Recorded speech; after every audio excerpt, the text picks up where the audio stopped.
आज दुग्धेश्वराचा आशीर्वाद घेण्यासाठी सर्व उमेदवार नतमस्तक झाले। त्या दुग्धेश्वरास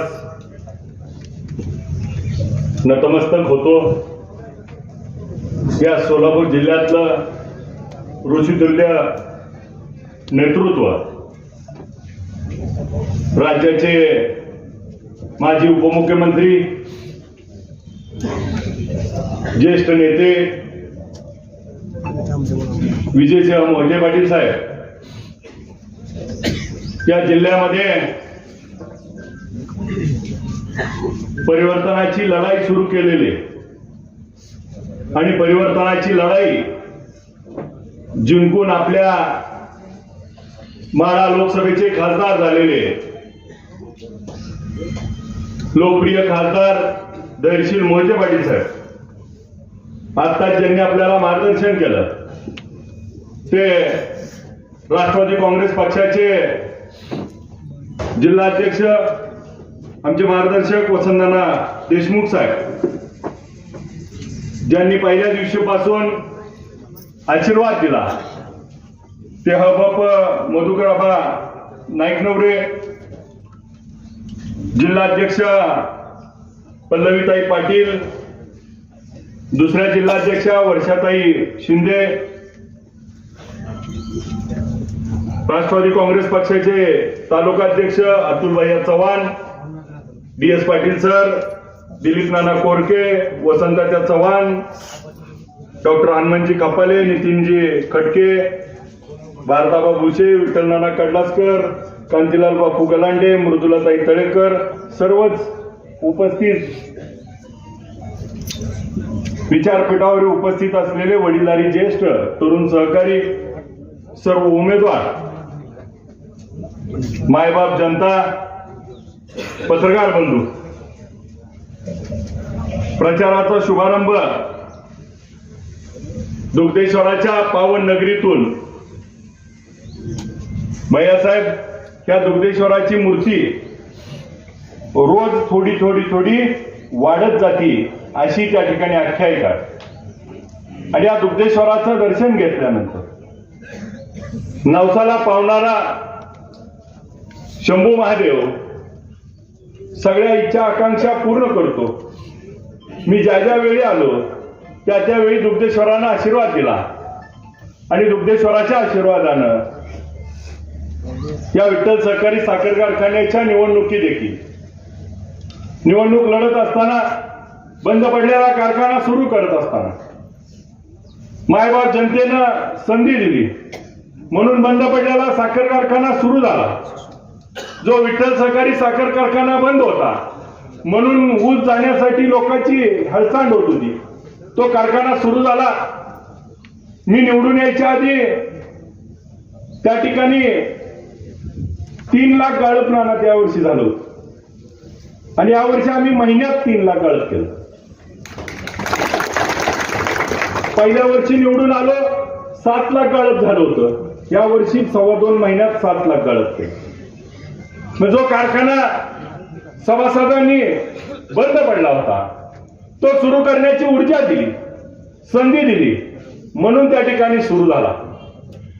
ज्यावेळी कारखान्याची निवडणूक लढली त्यावेळी ऊसाचा भाव आपण सगळेजण परिचित आहे की 2,200 रुपये जिल्ह्यामध्ये ऊसाची दराची स्पर्धा होती आणि मग पहिल्या वर्षी आम्ही 2,500 रुपये भाव देऊ म्हणून निवडणूक लढली। मागची ऊसाची बिलं देऊ म्हणून निवडणूक लढली। मग ऊसाची बिलं देत, थकीत बिलं देऊन त्या ठिकाणी 2,500 रुपये भाव दिला। आता काही लोक ऊसाच्या दरावर बोलतात, पण आपण जसं विठ्ठल सहकारी साखर कारखान्याला संधी दिली त्या वर्षीपासून बघा, पहिल्या वर्षी 2,500 रुपये दिला, पुढच्या वर्षी इथल्या एका कारखान्याने 2,500 रुपये जाहीर केला। मी फक्त म्हणलं आपला कारखाना अडचणीत आहे, त्यांचं 2,500 आहे, आम्ही 2,550 रुपये देऊ। त्यांच्यावर टीका झाली, टिप्पणी झाली, जाहीर केलं राज्याचे उपमुख्यमंत्री अजितदादाच्या समोर 2500 रुपये आणि जमा करायची वेळ आली 2700 रुपये. त्यानंतर दुसऱ्या एका कारखान्याने 2800 केलं, आपण 2825 रुपये केले. मला सांगा, मी जर त्यावेळेस 2550च्या ऐवजी 2400 म्हणलो असतो तर काय झालं असतो? मिळाला असता दराला, स्पर्धा लागली असती का? मग त्या वर्षी 2825 रुपये सांगितलं, 2825 ते 3000 रुपये. का पुढे गेला नाही कोणता कारखाना? गेला का? मग बोलण्याचा अधिकार त्या ठिकाणी कुणाला आणि का? मग गेल्या वर्षी स्पर्धा लागलेली होती. आज देखील ठामपणे सांगतो, 3500 रुपये देणार म्हणजे देणार. आज काही अडचणी आहेत, जरूर अडचणी आहेत, परंतु जे जे शब्द दिले ते सगळे पाळले. आता गेल्या वर्षी बघा 2800 रुपये त्यांनी पहिला हप्ता दिला, आम्ही 2803 रुपये दिला. त्याच्यावर त्यांनी सांगितलं विठ्ठल कारखान्यापेक्षा 1 रुपया जास्त देतो. दुसरा म्हणला जिल्ह्यात 1 नंबर देतो. मग म्हणलं आता ह्यांचा दम होऊ दिला. 2803 रुपये झाल्यावर ह्यांनी 100 रुपये दिलं. किती झालं त्यांचं? 2900. आपण दिवाळीला किती दिलं? आपलं किती झाले? 3003. त्यांचं किती आहे? आता अजून तुम्ही 103 रुपयानं महागाय आणि कुठली नाकान वांगी सोलायला लागलाय? बरं, पहिल्या वर्षीचं उदाहरण बघा, 2500 रुपये होतं. मी जर पहिल्या वर्षी म्हणलो असतो 2800 रुपये देता येते, ही म्हणली असते आम्हाला 2500 आणि 300 दाबला असतं ना. पण ह्यांची कळ मारायची होती मला. हळूहळू विठ्ठलच्या सभासदाला विश्वास आहे, निवडून दिलाय का नाही? आज विठ्ठलचा सभासद एकालाही त्या ठिकाणी विश्वास नाही. सगळ्याला वाटतंय 3500 मिळणार. पण माझं म्हणणं काय, आपलं 3.5 मिळणार आहे तर ह्यांचं घालवायचं. आता ह्यांचं काय आहे बघा, ह्यांचं क्रशिंग इकडल्याचं किती आहे माहिती आहे का? 25 ते 27 लाख. 25 लाख क्रशिंगला. 500 पैसे किती झालो? 25 पाचा 1,200. 100 रुपये अजून राहिले ना आपल्या मागं. म्हणजे 600 रुपये 25 सकट 150 कोटी ह्यांचं जाणार आहे. माझं 30च आहे. मग माझं म्हणणं काय आहे, तुम्ही 100 केलं, मी 200 केलं. आता बारी कोणाची हो? त्यांची आहे का नाही? लय शेतकऱ्याचा पुळका आहे. म्हण ना उद्या 200 नाही काढलं तर बोल पुढं. तुझं घालवायचं दाजी आम्हाला. आणि त्यांच्या पार्टीच्या लोकांना हे कळत नाही, लगाल घालवून तुम्हाला मिळवून देणार आहे. ती काय आपल्या पार्टीने मिळणार का पैसे? त्यांचाच ऊस गेला आणि त्यांनाच पैसे मिळवून देणार आहे. आज गेल्यावर बटन तेवढं आपल्याला दाबणार आहे. आणि मग मी तर उलट म्हणतो, आता लागली निवडणूक, ऊस दराचा विषयच काढलाय. माझं जाहीर पत्रकार महोदय आपल्या निमित्तानं रणजित सिंह शिंदेना आव्हान आहे, आपण जर खरंच त्या ठिकाणी सेवा करताय तर एखाद्या वडिलांना दिलेला शब्द पूर्ण करणारा खराच पोरगा मरत असतो. 600 रुपये जमा कर आणि मग मैदानात ये. त्यांचा नाद काय आहे? आपलं घालवायचं आणि त्यांचं दाखवून ठेवायचं. गड्यानं तुम्हाला पटांगणात ये गडी म्हणला ही बारा पटांगणात आलाय. आणि मी पटांगणात 2 वेळा येऊन गेलो, तुम्हाला लावलो नाही. आता तुम्हाला सगळ्याला एकाच कोंड्यात घेतलंय. कसा बाहेर निघताय बघतोय. अरे अजून एक लय भारी बोलती. आता भाजपाच्या विरोधात बोललो. अरे आमची लढाई त्यांच्याशी नाहीच. आता महिला आमच्या आहेत पण तुमच्याबद्दल नाही. जी चाडगेपणा असतो का ती 2-4 नेता असं करते तर आणि जणू काय पालकमंत्र्याला इतक्या चाड्या लावायला लागली ती. आम्ही काय म्हणलोच नाही. आम्ही काय म्हणतोय माहिती आहे का, हितली प्रस्थापित कोण आहे? तिथली प्रस्थापित, हितली प्रस्थापित ज्यांनी अनेक वर्ष पंचायत समिती जिल्हा परिषद औदुंबरांच्या काळानंतर कधी आपल्या परिवाराला पंचायत समितीवर सत्ता स्थापन करता आली नाही आणि मग ही योग्य वेळ होती.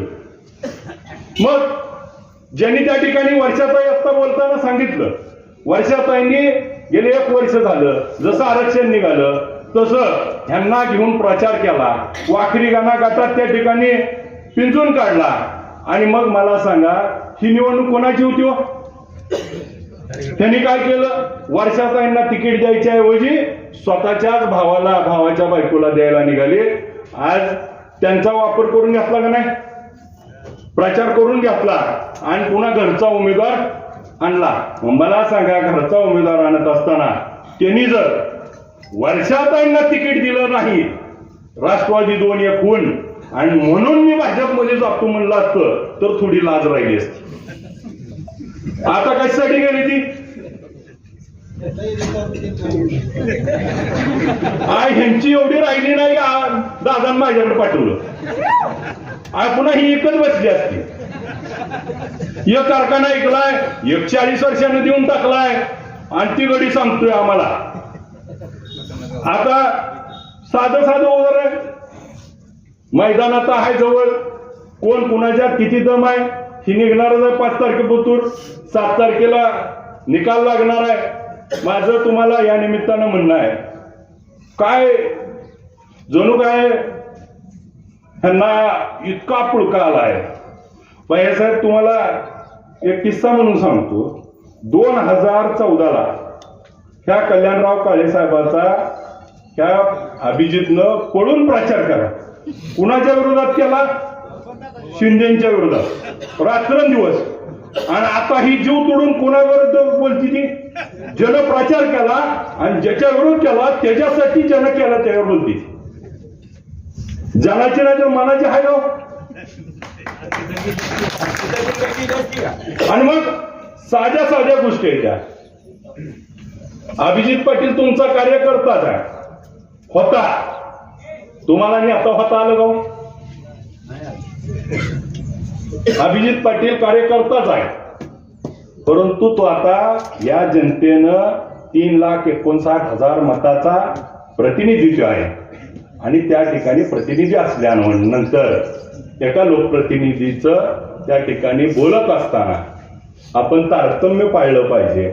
आपण वयानं मोठा आहे, आमचं माझी नेता आहात आणि तुम्ही जर आरोग्याची भाषा केली तर कसं शोभल. आणि पुन्हा आम्ही एखाद्या जर फटीबिटीवर आलो तर सोसायचं नाही हो. आणि गडी सांगतोय पटांगणात आला. अरे 2014ला आम्ही साहेब निवडणूक लढल्यावर त्या डिरीवरती भैया सभा झाली. ती गडी पडल्यावर भाषण करायला उभा राहिला आणि त्या ठिकाणी म्हणला मी माझं एवढं पैसे गेलो आणि मला लोकांनी मतं दिली नाही, ढसा रडलं. मी त्या दिवशी ठरवलं या रंडोली या मागे जायचं नाही. अरे आपण लढणारा माणूस आहे, हार जीत काय बी होईल. निवडणूक आहे, कुस्तीच्या मैदानात आल्यावर चितपट करल पण रडत. म्हणलं ह्या आपल्याकडे लायकीचा नाही गड्या.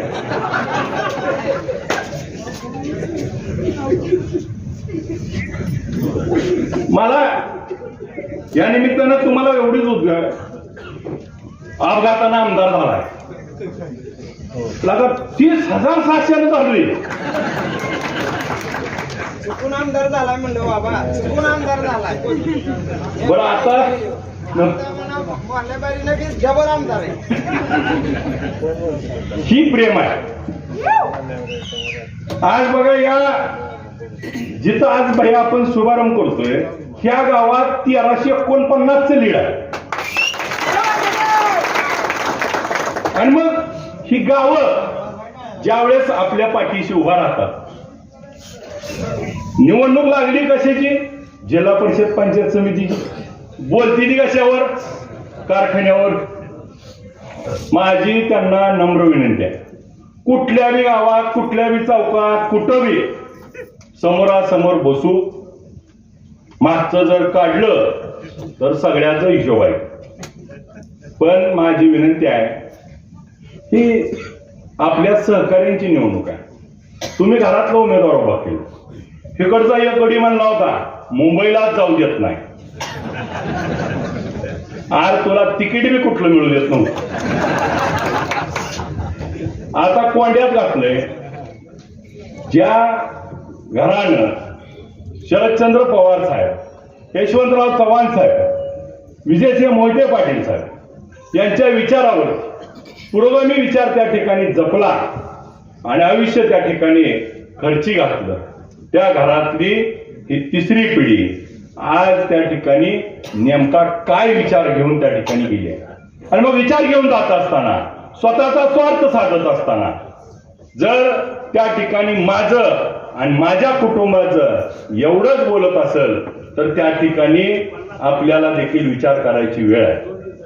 मग कल्याणराव काळे साहेब जिल्हा परिषद सदस्य होते, त्यांनी विधान परिषद लढली, विधानसभा लढली, त्या ठिकाणी कारखान्याचं चेअरमन होतं आणि तरी देखील जिल्हा परिषदला त्या ठिकाणी त्यांच्या घरात उमेदवारी पाहिजे. अहो त्याच गटात पंचायत समितीला पडलाय तुम्ही आणि जिल्हा परिषद उभा लागलाय. म्हणजे काय तुम्ही?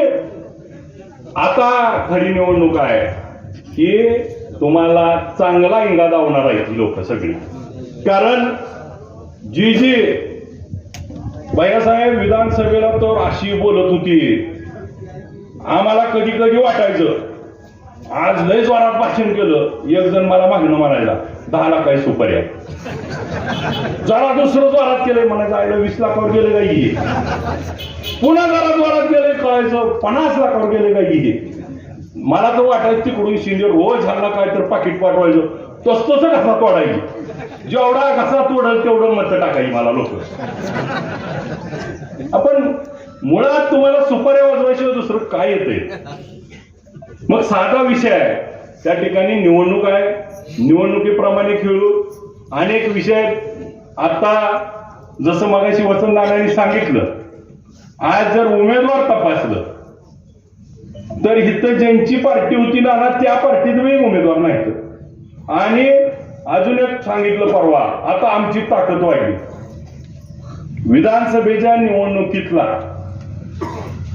रणजित शिंदे तिकडच होते, परिचारक पार्टी तिकडच होती, समाधान काळे, कल्याण काळे तिकडच होते, गणेश पाटील तिकडच होते. नवीन कोण आहे तुमच्याकडं? तसं बाळासाहेब देशमुख आता आमच्याकडे येतं. तुम्ही सांगा ना, पार्टी तुम्ही कुठं वाढवली? फक्त जुन्या भांड्याला कलई केली आहे, तिकडून तिकडं तिकडून इकडं, काय दुसरं करत नाही. त्यांचा विषय एवढाच आहे, काही झालं तर आमच्या घराची सत्ता राहिली.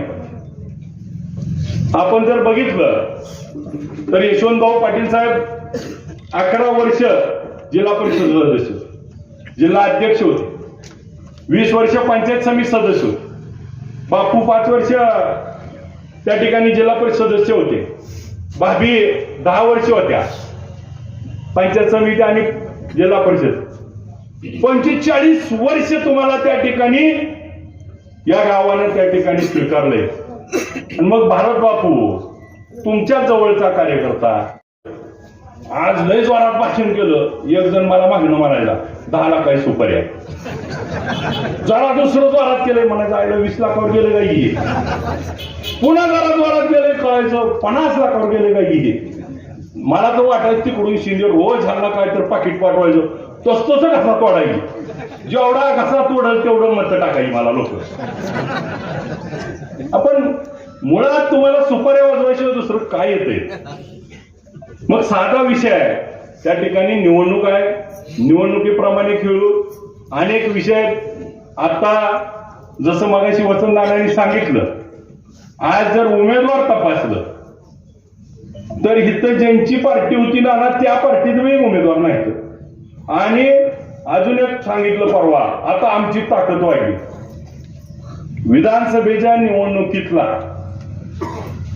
रणजित शिंदे तिकडच होते, परिचारक पार्टी तिकडच होती, समाधान काळे, कल्याण काळे तिकडच होते, गणेश पाटील तिकडच होते. नवीन कोण आहे तुमच्याकडं? तसं बाळासाहेब देशमुख आता आमच्याकडे येते. तुम्ही सांगा ना, पार्टी तुम्ही कुठं वाढवली? फक्त जुन्या भांड्याला कलई केली आहे, तिकडून तिकडं तिकडून इकडं, काय दुसरं करत नाही ते. त्यांचा विषय एवढाच आहे, काही झालं तर आमच्या घराची सत्ता राहिली. आपण जर बघितलं तर यशवंतभाऊ पाटील साहेब 11 वर्ष जिल्हा परिषद सदस्य, जिल्हा अध्यक्ष होते, 20 वर्ष पंचायत समिती सदस्य होते. बापू 5 वर्ष त्या ठिकाणी जिल्हा परिषद सदस्य होते. भाभी 10 वर्ष होत्या पंचायत समिती आणि जिल्हा परिषद. 45 वर्ष तुम्हाला त्या ठिकाणी या गावानं त्या ठिकाणी स्वीकारलंय. आणि मग भारत बापू तुमच्या जवळचा कार्यकर्ता, मग भारत बापूला जर त्या ठिकाणी तिकीट दिलं तर काय होईल? मगाशी दत्तानाना बोलताना सांगितलं, मला काय भाव नाहीत का? आम्हाला काय घरात महिला नाहीत का? एकमेव मी नेता आहे. शिंदेच्या घरात गेल्या वर्षी 4 उमेदवार होते. यावर्षी का धाड चालणार एक उभा करायचा? आता पटांगणात घेऊन पाडेल म्हणून ना. आता ही पटांगणात आली.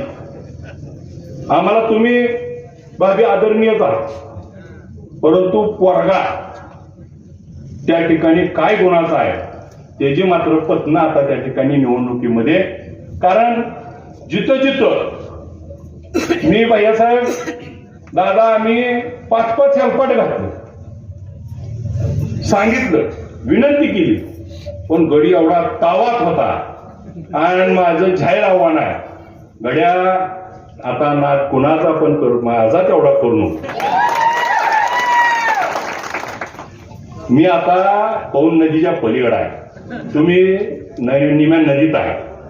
पुन्हा डोबी डाव खेळेल, पुन्हा माघारी उडी मारून जर तुम्हाला खाली धरून बसलो, श्वासच घेऊ द्यायची ना. माझी विनंती आहे, निवडणुकीसारखी खेळा.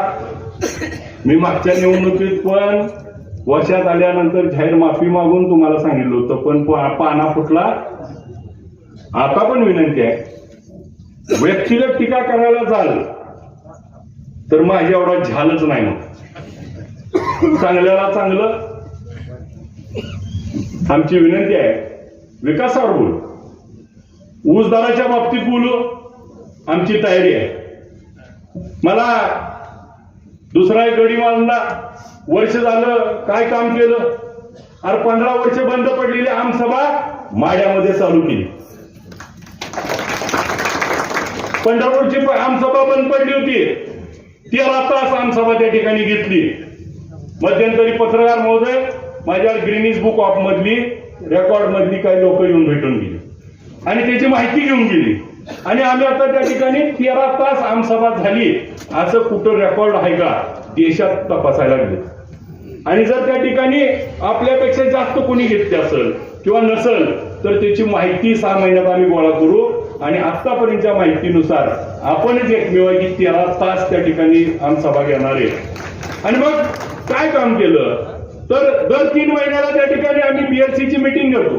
शेतकऱ्याला का करत देत नाही? अण्णासाहेब पाटील महामंडळात का करत दिलं जात नाही? सीएमए जीएमएचं का करत दिलं जात नाही?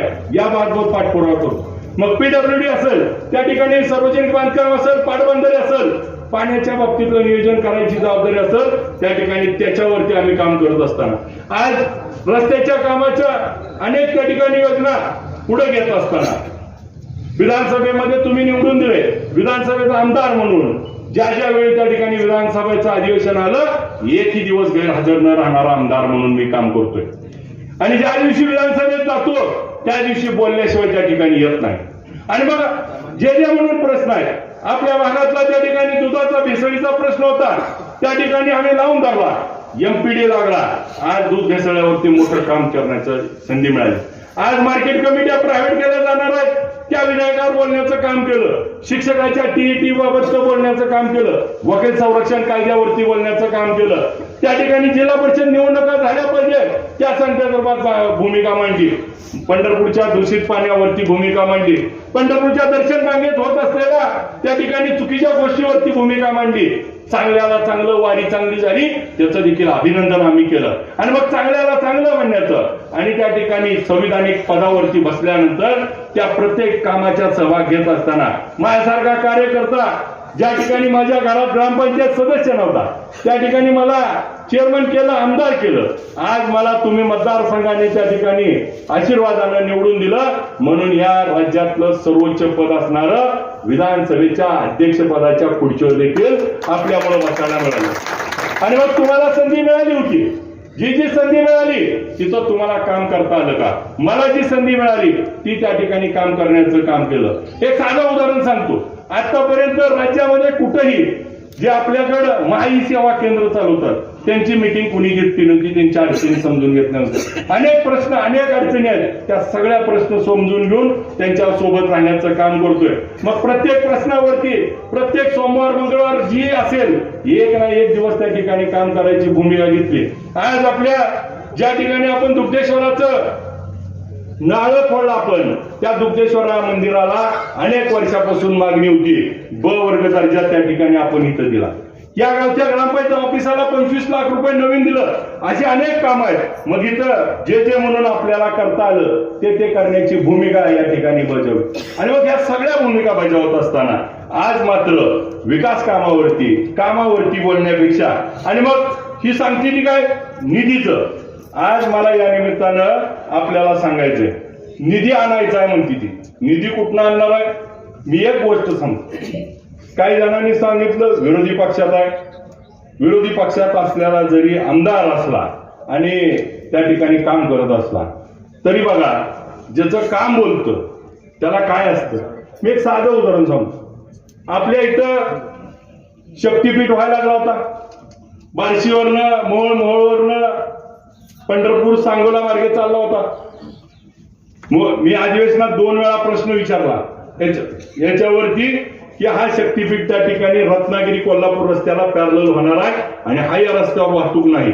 आणि मग सांगलीच्या पुढे अजून रस्त्याचं काम पूर्ण झालेलं नाही आणि मग इथं जर काम पूर्ण होणार नसेल, परत काम अडकणार असेल आणि ज्या रस्त्यावरती ट्रॅफिक नाही तिथंच पुन्हा अजून शेजारी रस्ता करणार आहे, त्याच्याऐवजी आणि तो सगळा बागायत एरियातनं जातोय, त्याच्याऐवजी आपण या बाजूने रस्ता घ्यावा. आणि मग मुख्यमंत्री महोदयांना भेटलो, पालकमंत्री महोदय होते, बैठक झाली आणि बैठकीत ही गोष्ट त्या ठिकाणी सांगितली की त्या ठिकाणी छत्रपती शिवाजी महाराजांचं कुलदैवत असणारं आई तुळजाभवानी आणि शिखर शिंगणापूर हे 2 कुलदैवत त्या ठिकाणी जोडली जाणार आहेत. मुख्यमंत्री महोदयांचं कुलदैवत तिथं जोडलं जाईल. ज्योतिबा देवस्थानाला त्या ठिकाणी रस्ता जाईल, पन्हाळगड जाईल, बाळूमामाचं आदमापूर जोडलं जाईल आणि हा रस्ता सगळा माळरानावरनं जाणार आहे. आणि मग माळरानावरनं गेल्यानंतर तो बार्शीतनं माड्यावरनं मोडणीवरनं करकमवरनं त्या ठिकाणी आव्यातनं जांभूडवरनं भैयांच्या मतदारसंघातनं माळशिरसमधनं पालकमंत्र्यांच्या मतदारसंघात जाणार आहे. आणि मग ही ज्यावेळेस भूमिका आम्ही त्या ठिकाणी मुख्यमंत्री महोदयाला मांडली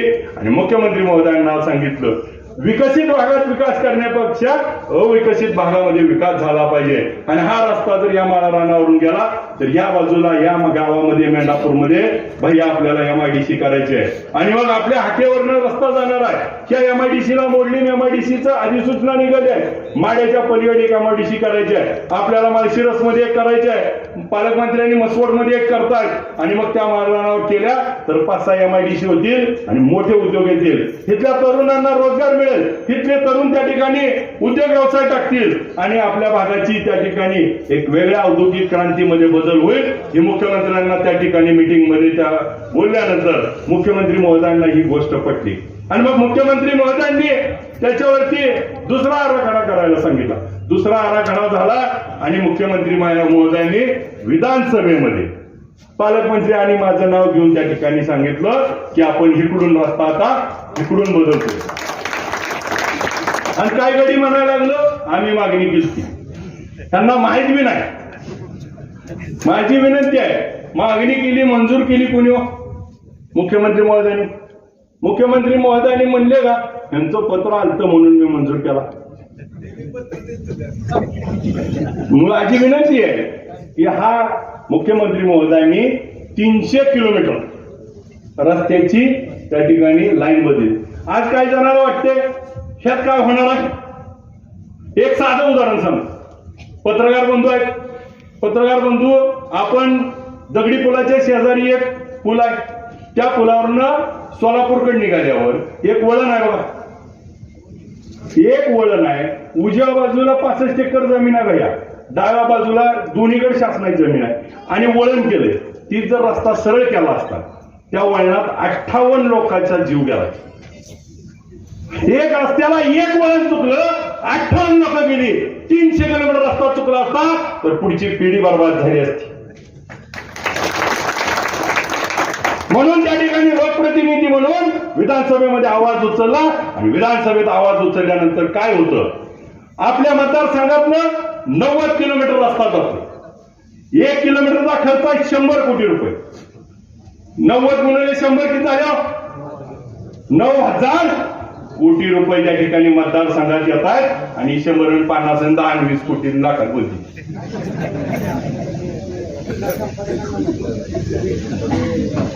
9,000 कोटी रुपये पुढच्या 5 वर्षात या भागात येतील आणि या भागाचा कायापालट होणार आहे. आणि मग विरोधी पक्षात होतो, काम करत असताना माझी गोष्ट ऐकली जात होती. अनेक विषयावरती बोलत असताना बाळासाहेब कुर्डवाडीमध्ये बारलोणीच्या एका मुलानं चक्री गेम मध्ये 90 लाख रुपये हरले आणि त्या ठिकाणी गळफास लावून घेतला. तो विषय लवळचे पोर होती बारलोणीच्या पोरानं. आणि मग त्या ठिकाणी प्रश्न मांडला विधानसभेमध्ये. प्रश्न मांडला चक्री गेम बंद झाली पाहिजे. हा ऑनलाईन गेम मुळे त्या ठिकाणी शेतकऱ्याची कुटुंब उद्ध्वस्त होत आहे. एक धाराशिव जिल्ह्यातलं बावी म्हणून गाव आहे. त्या बावी गावच्या पोरानं 1,05,00,000 रुपये त्या चक्री गेम मध्ये हरला आणि हरल्यानंतर काय केलं? आता सावकार दारात बसायला लागलाय म्हणून स्वतःच्या पोराला, बायकोला त्या ठिकाणी विष पाजलं आणि मारून टाकलं. त्या बाईच्या पोटात देखील बाळ होतं आणि स्वतः त्या ठिकाणी विष प्याला. अख्खं घर संपवलं चक्री गेमच्या नादात. आणि ही व्यथा त्या ठिकाणी विधानसभेत मांडली.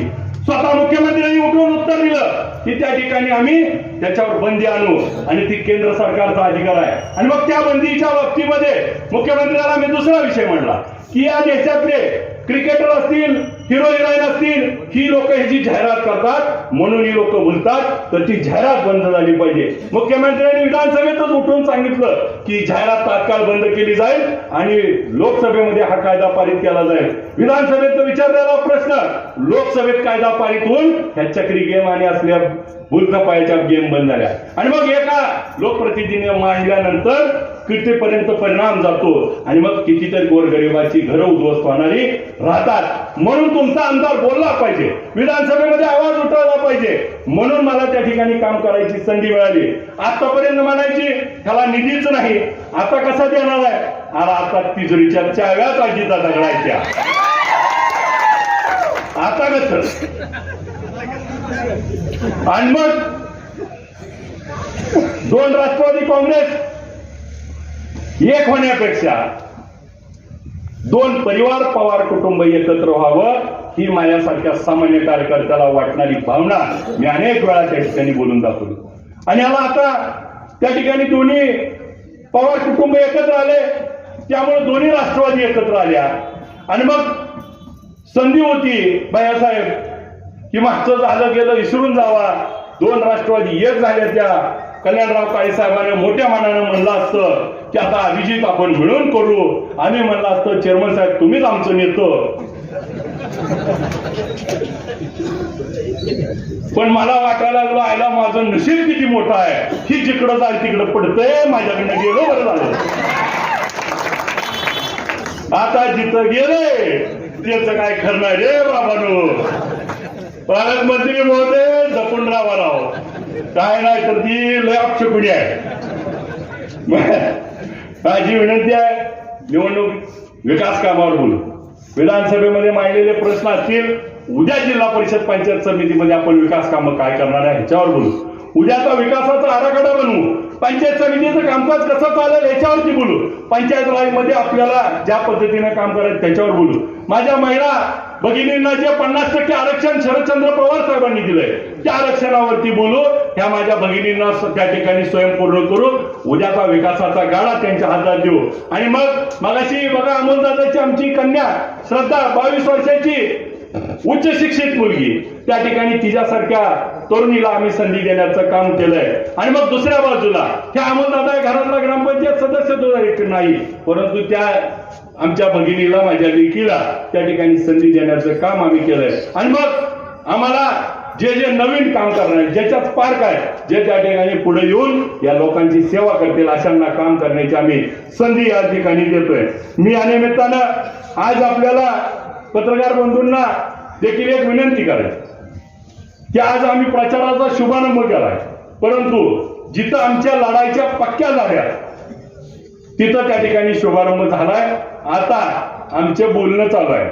मग शिवसेना उद्धव साहेब ठाकरे साहेबांच्या बरोबर चालू आहे, भगीरथदादा भालके साहेबांबरोबर बोलणं चालू आहे, शिवसेना एकनाथ शिंदे साहेबांची त्याच्याबरोबर बोलणं चालू आहे.